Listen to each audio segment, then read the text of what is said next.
Happy New Year. It's Wendy Hernandez, and I want to welcome you to the first episode of 2021. My guest tonight is Vincent Genna. And Vincent has an amazing, impressive resume. And we were talking offline, like one of the favorite things that he's done one of my favorite things that he's done is that he was actually in Greece. And yeah, it's awesome. He was just telling me how many times per month all over the world it's played. But Vincent has gone on to do amazing, great, fabulous work. He can still do the hand jive, everybody. So let me just read you a little bit about Vincent, and then we're going to talk about where you've been in your past and where you're going to take your future. And he has a lot of great experience, and I know he's going to be able to help you and me. So as a young adult, Vincent suddenly found himself blessed with keen psychic and mediumship abilities, a gift that came with tremendous responsibility. Each time he works with clients, he never forgets that he holds their soul in his hands. The journey to a deeper understanding of self can be uplifting, but it can be gut-wrenching also. It requires a gifted psychic and medium guide who's not only sensitive and compassionate, but also highly skilled in how the mind works and how to lead those in pain through and out of the darkness. For Vincent, helping his clients process and use otherworldly messages is as important as divining those messages for them. To this end, Vincent pursued and added a set of key educational credentials to his skill set as a psychic by earning a BA in psychology and a master's in social work. He's also a practiced hospice clinical social worker, an experience that allowed him the privilege of helping more than 500 patients peacefully transition through their dying process while comforting and supporting their families and friends.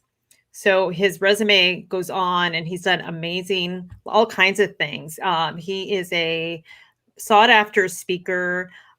He has taught for organizations like the Edgar Cayce's Association for Research Enlightenment, the Institute of Noetic Services, the International Association of Near-Death Studies, and the Afterlife Research Education Institute. And he's also had numerous interviews on Unity Radio, Hay House Radio, Coast to Coast AM, Gaia, the Hallmark Channel, Beyond Reality TV, celebrity podcasts, blogs, and other major Sirius XM, ABC, CBS, and NBC shows.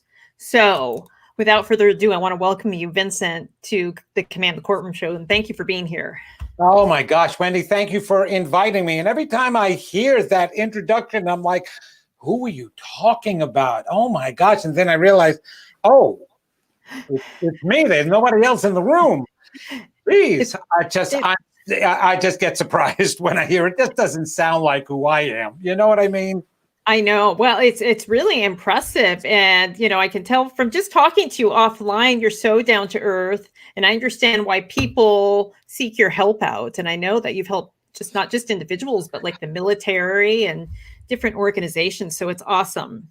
Thank you for the work you're doing, Vincent. Thank you. I mean, there's so much needed help out there, and I'm not the only one, thank goodness. But I'm pretty proud to be part of that group and tribe that is out there right now trying to do the best they can to help people like yourself, Wendy. I mean, without people like you, you know, there's no need for people like me, because then nothing will be heard in the world, right? Oh, yeah, that's true. Thank you so much. Thank you so much for that.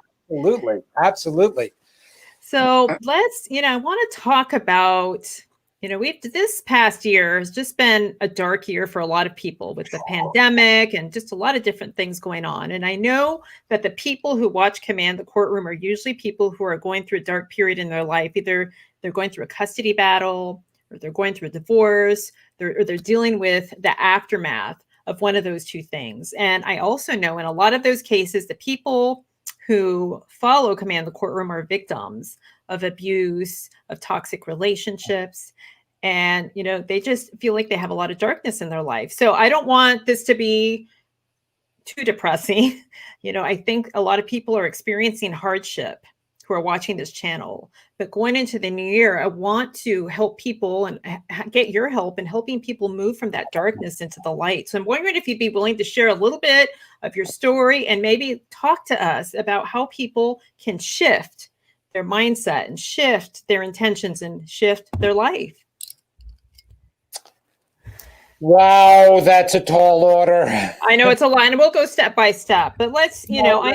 Okay, because that's the type of work I do every single day. I've gotten phone calls. Well, all the readings that I do all over the world, people have stories, and each day I hear them. One is more intense than the other. And just when I think I've heard the most intense story out there, there's another that's even worse. Yeah. I understand that. I come from an intense background, a fairly intense background. I had one of those childhoods from the time I was born. Mom was gravely disappointed that I was a boy. She always wanted a little girl. My brother came out first 6 years before me, so she was expecting to have a little girl. And Mom had a lot of mental pathologies because she was sexually molested from childhood until she was 13 years old by somebody very close to her in her own household. And so she developed a lot of mental pathologies with that. And that she began to take out on me since I was a little kid. And once I went to school then, because of the way she treated me at home and how she used to dress me, and even though I wasn't a girl, she made me very pristine and perfect, picture perfect. She combed my hair, put me in the cutest little outfits for somebody who was staying home. But once you go to school, you stick out like a sore thumb because the rest of the parents weren't doing that with their kids, especially their little boys. Yeah. So I started getting picked on, and that followed through all the way into my entire school experience, even into high school. I was chased every day, caught, beat up, shoved in lockers, head flushed in toilets, thrown in dumpsters, peed on, spit on, stripped and thrown into assemblies naked to be embarrassed, constant ridicule throughout the day. And then when I got home, because Mom had her mental pathologies, I used to get beat and hit and humiliated for all different reasons, very minor reasons. I was a really good kid and never got in trouble. I was too busy getting beat up. That's why I couldn't get in trouble, right? Then, of course, on top of that, I was sexually molested by my cousin across the street who was babysitting me until I was 13 years old. And we might as well throw in that I was molested by my parish priest who was coming over to take care of Mom. Oh my gosh. So I know what it feels like to come from a place of darkness, Wendy. So here is the thing about that. Here's the thing about darkness. Now, there is always going to be that little inner child that is always going to speak to you, because people who are in the midst of bad divorce or good divorce, doesn't matter, child custody hearings and all different things like that, have a history. They have a story, because that story then followed them as adults. And we are spiritual beings having a physical experience, and a lot of our inner feelings about ourselves become manifested in our outer world as adults, because we're tapped into a power, Wendy. We're tapped into a force. We're unlimited beings. But you see, we've forgotten that. Those stories keep us from remembering, and our childhoods. We don't all have these wonderful childhood, the Brady Bunch childhoods with both parents that are loving and adoring and wonderful. A lot of people come from abused backgrounds like myself, or divorced backgrounds, or single families, or no families at all, and being adopted. Whatever the story is, it doesn't matter. It affects how we believe about ourselves. And it gets darker and darker and deeper and deeper. And then that becomes manifested in our outer world. We attract to us the wrong people. Yes. But I can tell you this. Every day, every single day of your life, from the moment you wake up, it's all about the choices you make. It's all about choices, Wendy. And I'm not just talking about choices to, let me get the good job, or let me buy the right house or the right car. I'm not talking about those choices. I'm talking about the choices in the way you want to believe. Believe primarily about yourself. Got it. So when you go through that torment, yes, in the beginning, it's going to be natural to believe down about yourself. And if people go and they want to go to my website and look at some of my lectures, I've got 2 incredible lectures in there. One is called God, It's Not Working. And another one, it's called Stop Stopping Yourself and Become Unstoppable. And in that, because I have my psychology degree and I was a psychotherapist, I did a lot of research about the human mind. I figured if I was going in there psychically, I wanted to be responsible enough about knowing how that human mind functions. And in those 2 lectures, I talk about the anomalies that go on that keep you from knowing what you're really believing about yourself. Their defenses come in and it will create a whole new set of beliefs to shield you and protect you from what you really believe. So you've got to be able to get in there to fix what you're really believing about yourself before you can even begin to fix what's happening in the outer world. There's a lot of coping mechanisms. And in psychology and in all different programs, that's what everybody primarily teaches is you how to cope, how to deal with the crisis, right? But what they don't do is teach you how to stop it from ever happening again. And that's the primary thing. Got it. Okay. So question.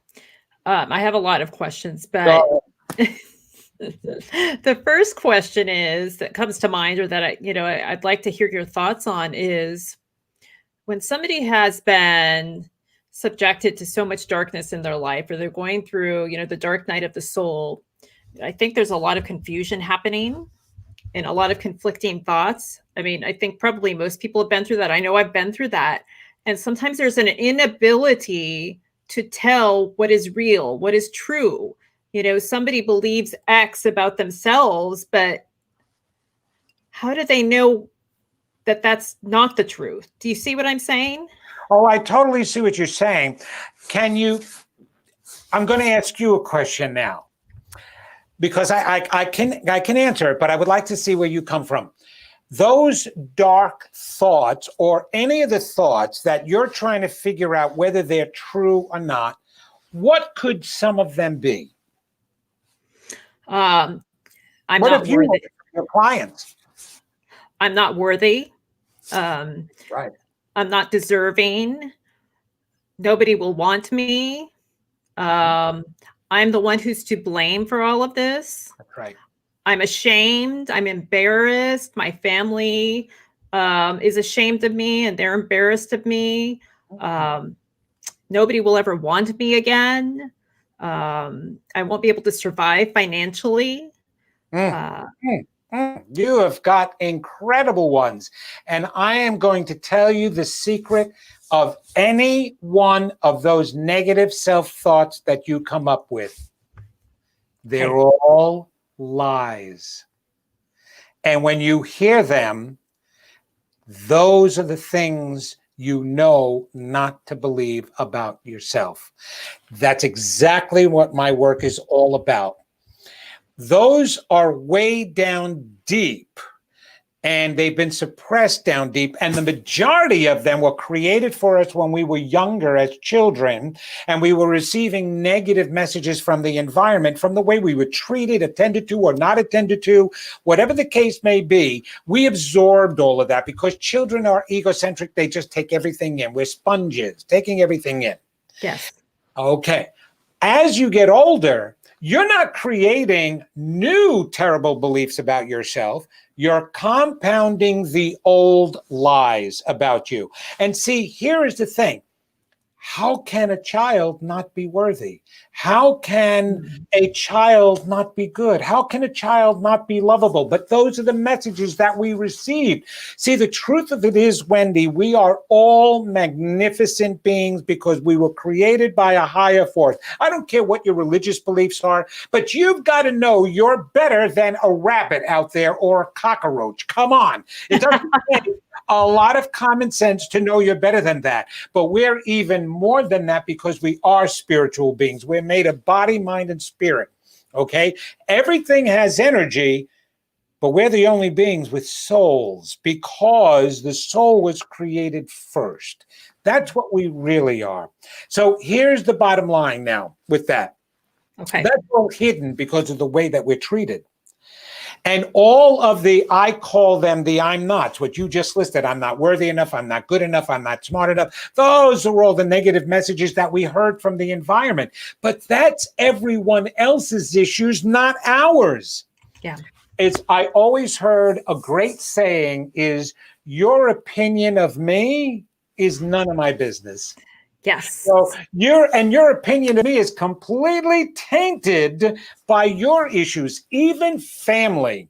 Family is made up of normal, everyday human beings who all have issues. Now, none of them, aunts, uncles, cousins, no matter who they are, not one of them took a magic pill the day you were born that made them better, that made them heal their issues, including your own parents. Wow. There is no magic pill to do that. So what you can see as weaknesses in others in the world are the same weaknesses that can be in your own parents. They don't know how to attend to you. And let me tell you, we've been off track with that for a long time now. Every single human being needs the exact same attention and emotional needs met when they are growing up.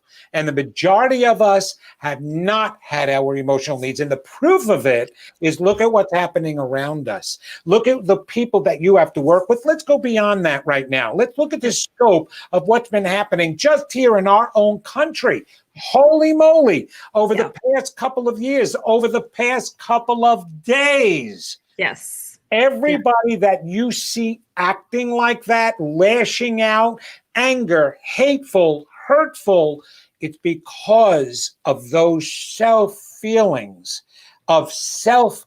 They despise themselves. They loathe themselves. And here is how you can tell. To the degree that a person can lash out and hurt another is the degree that they hate themselves. Wow. The defense mechanism is to take it out onto somebody else, right? You're projecting it. Freud called it projection as one of the defense mechanisms. It's easier. If I can be angry with you, I don't have to pay attention to the anger I have about myself. Yes. So, but you have to make the choice to follow that route. I was abused like that. At any given time, I could have found a gun and I could have gone into the school and I could have shot up everybody, but I never made that choice. And so no matter what anger I had inside of me, I made a choice not to be like that. Now, it hurt for a very long time. And then I had my spiritual awakening. And because of that, doors opened. You can make the choice to believe something else. And if you can't find, if you don't know what it is right now at your hands that you want to believe, keep searching until you find something. There's so many incredible, wonderful, new thought understandings out there that if you just tap into one or two, you'll transform your entire life. And I'm making it sound very simple because it is a simple process. Yeah. It is a difficult practice. Yes.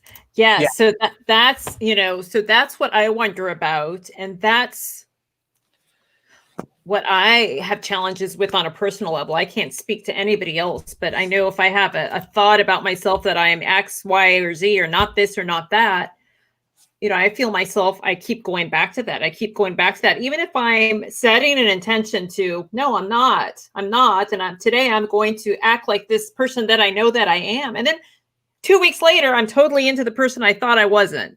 You Ah. know, and how do you keep the practice Oh my consistent? God. If you find out that answer, let me know. We'll make $1 billion off of it. All right. Wendy, you just read my bio. And Yeah, it shows that I've done a lot. yeah. Right? Every day of my life, because of the torment I went through when I was younger, little Vinny wants to keep telling me that, no, they really don't like you. They're just saying that because they're being nice. No, you're really not going to get anything that you really want. You don't deserve it. You're not good enough. So I do. The difference between me and maybe you, I know it's only little Vinny talking. And it took me long enough to stop letting him control me. Because here's the thing that everybody has to understand. Whether you believe this or not, it works. For example, you know gravity exists because you're attached to the world and we're not floating up in space. But you don't see gravity. Right. You're trusting it exists because of the evidence that it's showing. Well, there's another law. There's also law of aerodynamics. And you don't know what the law actually is, what it's doing, but you see a plane flying and birds flying, so you know there's such a thing. Yes. Well, we manifest our lives every single day because of the law of attraction. Mm-hmm. You are connected to a force and a power, and you are creating and manifesting every single day of your life based on what you are believing deep down inside. That is the bottom line. So if you let that inner voice keep speaking, that inner voice is in your unconscious mind right next to your power. It's not your conscious mind. We hear a lot about your thoughts change your outcome. They're right, but it's also misleading. It's not thoughts alone. You have to have enough good thoughts to change your beliefs. It's your beliefs that change your outcome. So it's your beliefs you have to work on. And here's the problem with that. Like in my work, Stop Stopping Yourself and Become Unstoppable, the defense mechanisms created this new barrier. See, Wendy, the two most important prime functions of the human brain is one, to keep us alive, and two, the way it does that is by protecting us. Now, how does it protect us physically? We see examples of it all the time in this own virus, the coronavirus. The coronavirus does not cause a fever.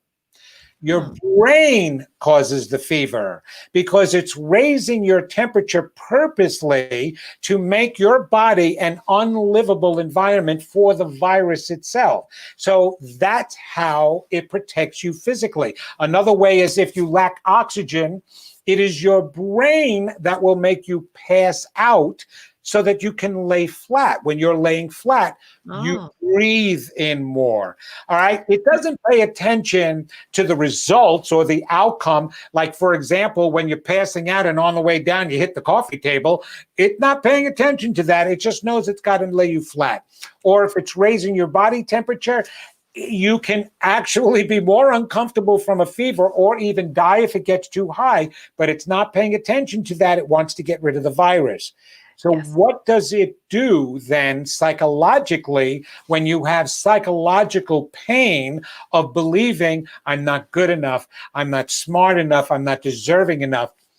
It will do what it can to create a new set of beliefs or create some kind of defense mechanism that is a barrier between those beliefs and what you're now believing. Now you're going to believe it's my partner, okay? It's most divorces end the way they end because of people's defense mechanisms, not because of the truth. Wow. Even because of the way they don't get along, that comes out because of defenses, because of the way they're treating each other.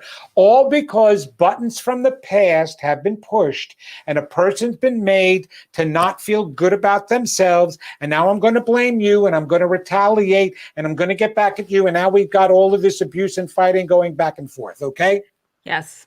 So, yes, and I do understand there are abusive situations where a person doesn't have to do anything and another person the partner will just go into that abusive form. But something did happen to get him or her there to start with, okay? Yes. There's always a reason for it. There's always a reason for it. So You have to get control of that inner voice. Because if you let that inner voice that's deep down, whether you hear it or not, control you, you are constantly manifesting what you don't want. So the difference between me and you, Wendy, is when I hear that negative voice, I know it's little Vincent. Mm-hmm. And as long as I know it's little Vincent, big Vincent can take control. You have to reparent yourself. You have to treat that inner voice in you as if you're raising a child. And if any of us had a child, really, that came to us, let's say 9 years old, 7 years old, 8 years old, doesn't matter, and started crying because he said, Mommy, the kids at school picked on me today. I'm no good. Nobody likes me. I'm not lovable. And the teacher corrected me. I'm so stupid. I don't know what I'm doing. You would never let that child believe that because they catastrophize. They're dramatic in that way, right? Correct. Yeah. You would try to reinforce, no, honey, it's okay. You're fine. It's not that they didn't like you. Maybe their mommies and daddies yelled at them before they came to school, and now they're taking it out on you. It has nothing to do with you. And so what if you make a mistake today? Tomorrow you'll do better because that's who you are. You would totally uplift that child and keep that child from believing that. Yes. But we don't do that with ourselves, Wendy. We let that child speak.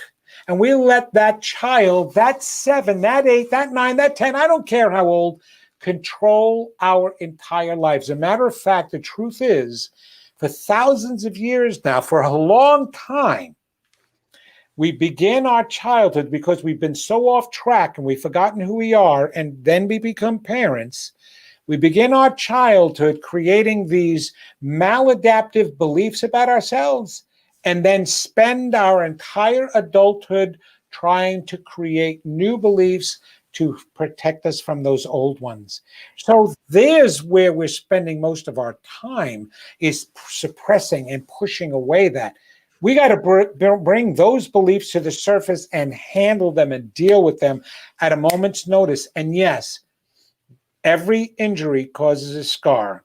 And Wendy, what you're dealing with is you've come this far. You're not dealing with the issues. You're just dealing with the scars. Got it. The scars are going to constantly come out. And you have just got to say, little Wendy, I know that's you. Look at all that you've done. Look, you have your own show. You've gotten out there. There's so many people that you helped today. Come on.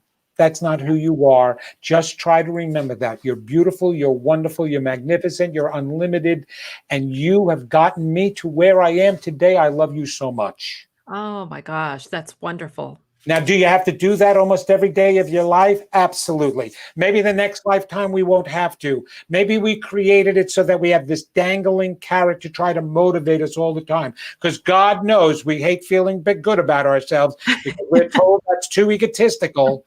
Oh, you should hear my lecture, God and Your Ego Are One. You'd love that. Really? I can't contradict everyone who says anything bad about the ego. It is your gift from God. Okay. Is that on your website too, Vincent? Yes, it is. God and Your Ego Are One. I love it. And anybody who listens to it, they turn around and they go, that's what I like. I want to believe that. All these luminaries and new authors are telling me I got to get rid of my ego. I can't. It's getting in the way. Yeah, and before it was the luminaries, it was the priests and the ministers saying that we were sinners. There was always an excuse for us, wasn't there? Yes. There was always an excuse for making a mistake. So when you cut that many excuses, how can you make the right choices in believing in yourself? That's right. That's absolutely true. Yep. So now is the time that you have to recognize there's more to believe in than what you think. I love it. I love it. So let me ask you this, Vincent. So I'm a mother to a 9-year-old daughter. And and I know a lot of the people who are watching the show are parents. Mm-hmm. And do you have any thoughts, suggestions, comments on how not only can we heal ourselves and make choice to believe different things about ourselves, but how can we not screw our kids up by, imposing whatever our limitations are? I mean, I know that's a huge question too, but. No, that's actually a question I get asked all the time. And when I was a psychotherapist, I would have couples come in that were planning on having children, and they always asked me, how can I be sure I'm going to raise this child right? And here's the answer to that. It will come natural when you heal yourself. And as you heal yourself, we've got a core to who we are, right? Our individual preferences, our personality, our persona, our beliefs. I call it the spiritual core because those beliefs are supposed to include beliefs about who you are, beliefs about some divine or omnipotent being. And if you don't have that, you got to find one. Beliefs about your relationship with others and beliefs about your relationship with the earth. That defines spirituality right there. That's what you have to work on. And making sure that those beliefs about yourself are good. You don't have to be perfect, but I can promise everyone this. You're more good than you are bad. I can assure you that. Otherwise, there'd be more robbers, more burglars, more people hurting each other. And they're really not. They're a minority of people, even though they look like a majority in this the past couple of years over here. They're not. They're still in the minority group. Most people are really good, and everybody has the capability of being good, okay? Yes. So we have to know that that is in you, that is there, okay? So you're going to work about improving your belief systems. Your beliefs create your life. Yes. And then, believe it or not, everything else becomes natural. And you extend it outward onto no matter who there is in your life. You extend it out with your partner, with your lover, with your spouse, with your husband, whomever, your wife. You extend it out onto your children automatically. The only other thing I would say is always make sure your child knows you believe in him or her. Make sure they know they are lovable. The two most important things you learn from your parents are whether you're lovable and how to love yourself. Make sure the pattern of the way you attend that child is positive, uplifting, because that's the pattern they are going to follow for him or herself. And make sure they know they don't need to do anything to be lovable or to deserve love, because love is unconditional. Now, even when you have to reprimand a child, which is a lot of the time, first of all, cut out the reasons why they are going to need to get reprimanded. For example, yes, please. we love to have all those snacks and those bags of cookies and everything that we enjoy. And then we get super angry when that kid wants 5 cookies before dinner. Oh, but meanwhile, at midnight before we go to bed, we munch down a whole bunch of cookies with that glass of milk. And then we get all upset and we're trying to teach the kid discipline. That kid only knows this tastes good, I want more. It's natural for them to, I want more, right? And a matter of fact, the younger they are, every time you say no to them, attention is the way they define love. They do not know what that word means. I don't care how many times you say, I love you, I love you, I love you. They have no idea what that means. You have to back it up with the way you attend to them. Attention is how they define love. So even when you correct them, they are thinking, I'm not lovable. Mommy and daddy don't love me. That's why they cry. Okay? But understand that, not because they didn't get their way, but because they don't believe you love them. It's all about love. Everything is about love. So when you correct them, it must be through love. Okay. For example, I had my grandchildren, and I have the older one was a very strong personality. He still is. He's 13 now. God bless my son and my daughter-in-law. But I have great control over him, and in a way that he doesn't act the same way with me that he acts with them, right? Because I'm a grandparent, I know how to deal with them now. Plus, I'm a spiritual teacher. I know how to deal with the kid. So, but when he was younger, he would act up with me the way he would act up at home, and he'd go into a tirade when he wanted something. He's allowed to get upset. Yeah. What he's not allowed to do is disrupt everybody else's life from being upset. You can never tell a child your feelings are wrong. Yeah. Because that's what makes them suppress them or take them out elsewhere, where out in the world where you don't see them, or they're going to burst in some way. It's going to come out in some way. So you can't tell them that their feelings are wrong. However, you can let them know that their behaviors aren't good. Got it. He would get into a tirade like that. I would take him by the hand. I would bring him into my bedroom. I would tell him, listen, Noah, I can understand that you're upset with Poppy. That's okay. But you're not allowed to get everybody else upset. So you can stay in here and cry and scream as much as you want. I don't want to. Yes, you're going to stay in here. You can cry and scream. I'll leave the door open, but you stay in here. Now, when you are done being that upset, call me, and then I'll bring you back and you can join us again. But right now, you cannot get everybody else upset because that's not fair. Oh my God, she would scream in there. He wouldn't stop. We'd go back to the dinner table. We'd be eating. All of a sudden, it'd get quiet. Poppy, like nothing happened. Poppy. And I go walking in there and go, Noah, yeah. He said, I'm ready.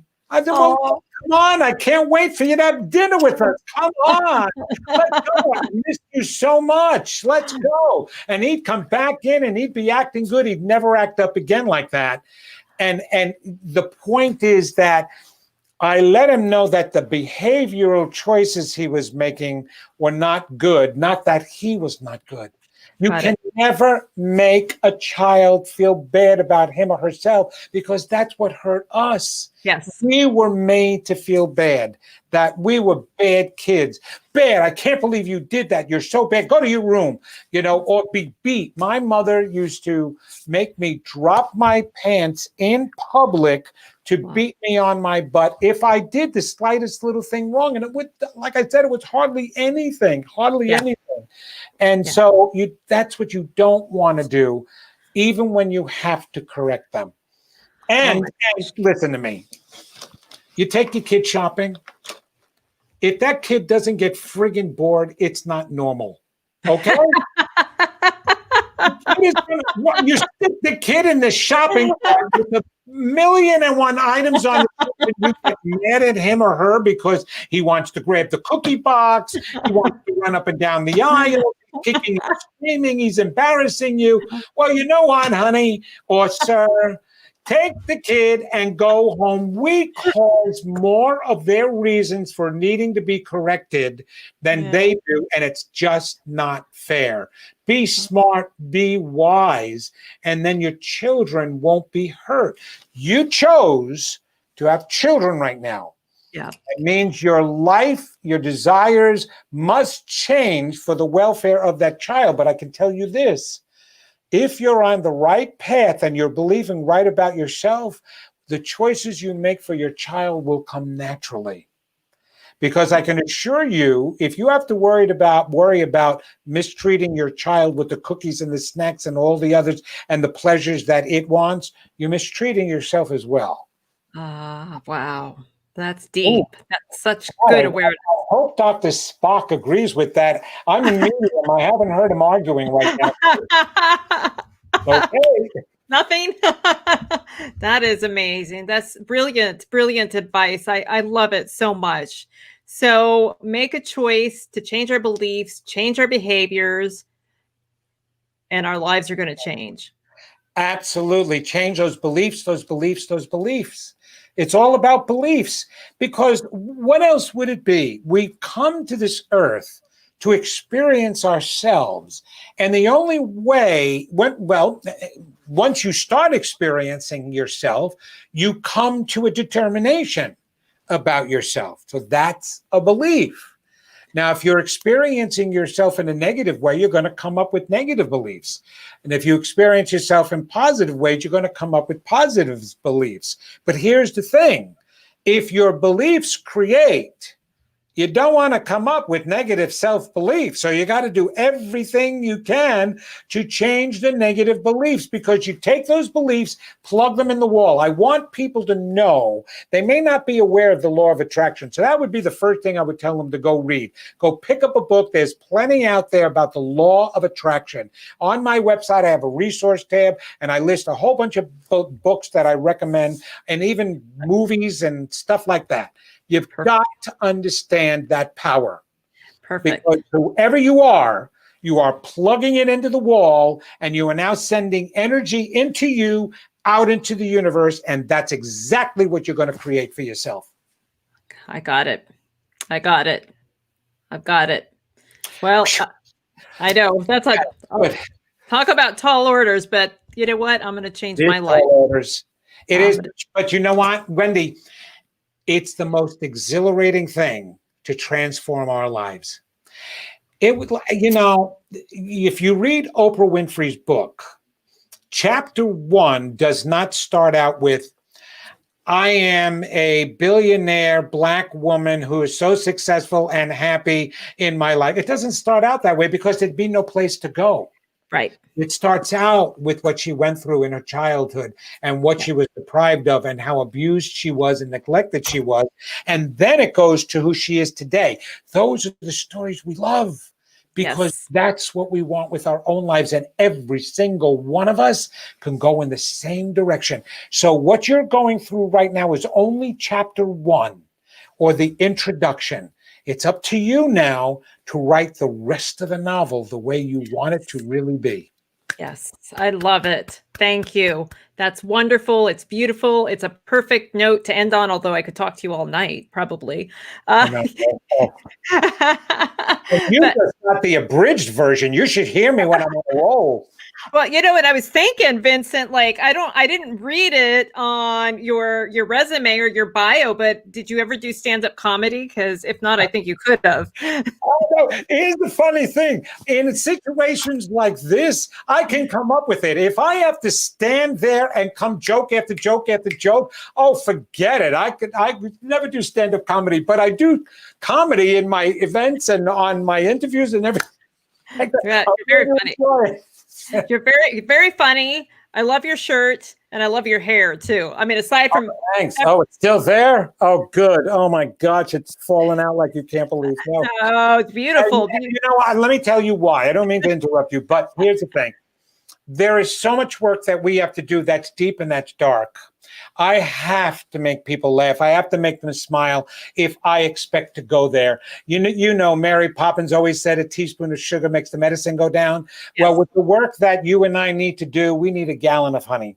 That's right. So that's what I do in my life is I help them to lighten their hearts so that they can now go into the darkest places of their hearts. Yeah. Right? Yeah, totally. Totally. So tell me and tell everybody who's watching today and will watch in the future how they can find more about you, find out more about you, watch those videos you were referring to, and just get in touch with you, I guess, if they need. I don't know if people can get. Oh, yeah. I have a ton of stuff on my website at vincentgenna.com, and that's with a GENNA.com. There's my media tab where I list all my television interviews that I've done and radio interviews, plus my Facebook page. There's a lot of information on that. And I do Facebook live events where I do free readings for people. So they want to definitely go there, like the page. They'll receive information about when I'm doing my next event. And I too I'm a host of Unity online radio show on Wednesdays at noon. And if they go to unityonlineradio.org, you can see all of the different podcasts, a ton of information that's really profound and life transforming if they just listen to it. I do as much as I can. I put out as much as I can. So you can like me. And of course, you can always make an appointment with me. I am worldwide, international. Everything is by phone, by Skype or Zoom. So I can connect any way you want me to. I'm there. Thank you, Vincent. You're an inspiration and you're a ray of light. I mean, you're just Thank you so much, Wendy. Hey, I'm, like I said earlier, I may be a ray of light, but you're the projector. You're out there, boy, and I appreciate that. I appreciate you so much and the work that you're doing too. So just know that what you appreciate in me lies within you. Otherwise, you'd never see it. Thank you so much. You're Thank welcome. you so much. Well, thank you everybody for watching, and go back and watch this again because there's a lot of good tidbits in there. I'm going to watch it again for sure. And yeah, we'll be back and watch Grease again if you haven't, because Vincent's still getting those residual checks, right? The hand jive, baby. I do hand jive anymore. Now I get coronaries. I have to have CPR standing next to me. Are you kidding? So you were in the scene though where they're doing the hand jive, right? I did it forever and ever and ever and ever, and that scene alone took 2 weeks to film in a gymnasium that only had a fan blowing through that they had to turn off during filming. During the summertime, it was 110 degrees in that auditorium, and people were passing out all over the place. That's why it took 2 weeks to do that scene alone. Oh my gosh, that's amazing. Well, it's a classic and one of my all-time favorites. So I think it's time. It's time to share it with my daughter for sure. I think she'll love it. Well, there you go. All right. Thanks so much. You take care, and Happy New Year to everybody. Happy New Year, you guys. And I will be back next week with another interview. So until then, remember to keep on trucking and get out there and command the courtroom. Like this video, by the way, and I'll see you next time. Bye.